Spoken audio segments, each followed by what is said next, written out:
വാർത്തകൾ ആദ്യമേ അറിയാൻ പ്രൈം ന്യൂസ് മലയാളം സബ്സ്ക്രൈബ് ചെയ്യൂ.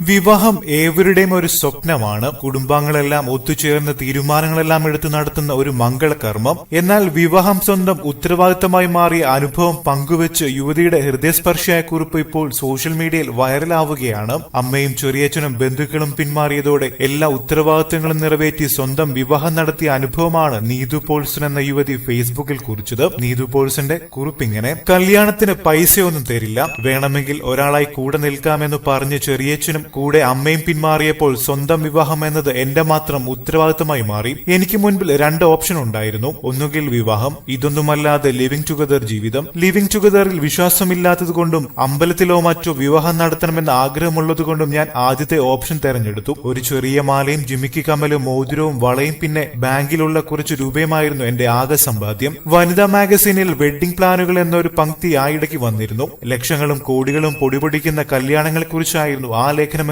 ആദ്യം വാങ്ങേണ്ടത് സ്വർണമാണെന്ന് ഞാൻ മനസ്സിലാക്കി. ഇതിനിടയിൽ അമ്മയും ചെറിയച്ഛനും നിശ്ചയം വെക്കാൻ തയ്യാറായി. 15 ആളുകളെ ക്ഷണിച്ചു. അവർക്ക് അപ്പവും ചിക്കൻ കറിയും കൊടുത്തു. മുഹൂർത്തം കുറിച്ചു.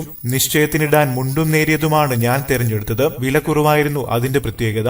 270 രൂപയായിരുന്നു അതിന്റെ വില. ബാങ്കിലുള്ള പൈസയിൽ നിന്നും 1.5 പവന്റെ മാലയും താലിയും മോതിരവും വാങ്ങി. ഒപ്പം ടെൻഷനും തുടങ്ങി. കയ്യിൽ വളരെ കുറച്ച് തുക മാത്രമേ ഉള്ളൂ. എല്ലാ പെൺകുട്ടികളെയും പോലെ വിവാഹത്തെക്കുറിച്ച് ഒരുപാട് സങ്കല്പങ്ങളുണ്ട്. തലേ നിറയെ പൂച്ചൂടി ആഭരണങ്ങൾ അണിഞ്ഞ് പട്ടുസാരി ഉടുത്ത് നാടും വീടും അറിഞ്ഞുള്ള ആഘോഷപൂർവമായ ഒരു വിവാഹമായിരുന്നു എന്റെ സ്വപ്നങ്ങളിൽ. പക്ഷേ എന്റെ വിവാഹ സമയത്തെങ്കിലും കൂടെയുണ്ടാവുമെന്ന് കരുതിയ അമ്മാവന്മാരുൾപ്പെടെയുള്ളവർ, ബന്ധുജനങ്ങൾ മാറി നിന്ന് കളഞ്ഞത് എനിക്ക് സഹിക്കാൻ പറ്റുന്നതിനും അപ്പുറമായിരുന്നു. അമ്മയോടുള്ള പിണക്കമായിരുന്നു അതിന് കാരണം. അല്ലെങ്കിൽ എന്റെ വിവാഹം ഒരു ബാധ്യതയായി മാറും എന്നവർ കരുതിയിരിക്കാം. കല്യാണ സാരി എടുക്കാൻ പോയത് ഞാനും വല്യമ്മച്ചിയും കൂടെയായിരുന്നു. കല്യാണ സാരി എന്ന് കേട്ടപ്പോൾ വില കൂടിയ പട്ടുസാരികളുടെ ഒരു കൂമ്പാരം എന്റെ മുൻപിൽ. ഇതിലും വില കുറഞ്ഞതെന്ന് പറഞ്ഞ് അവസാനം അവിടെ നിന്ന് സെയിൽസ് ഗേൾ ഇളം ഓറഞ്ചിൽ ഇത്തിരി കസവും കല്ലുകളും പതിച്ച് സാരി ഉയർത്തി വല്ലായ്മയോട് പറഞ്ഞു, ഇതിന് 750 രൂപ.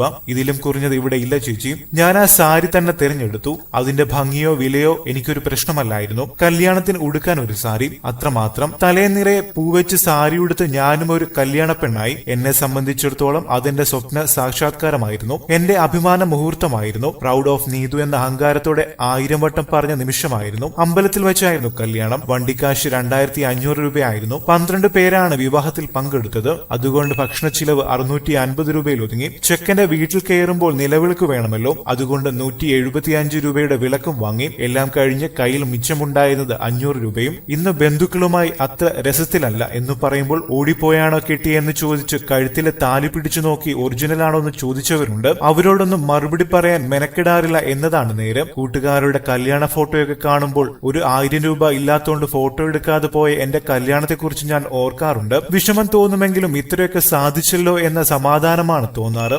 മാതാപിതാക്കളുടെ അഭാവത്തിൽ വളരുന്ന എല്ലാവരുടെയും കല്യാണങ്ങൾ ഇങ്ങനെ തന്നെയാണ്. ഇതുപോലെ നിറപകിട്ടില്ലാതെ, പക്ഷെ അവർ കാണുന്ന സ്വപ്നങ്ങൾ കളർഫുൾ ആയിരിക്കും. അതാണ് അവരും മറ്റുള്ളവരും തമ്മിലുള്ള വ്യത്യാസം എന്ന് സ്വന്തം കല്യാണം സ്വന്തമായി നടത്തിയ ഒരു യുവതി. ഒപ്പ്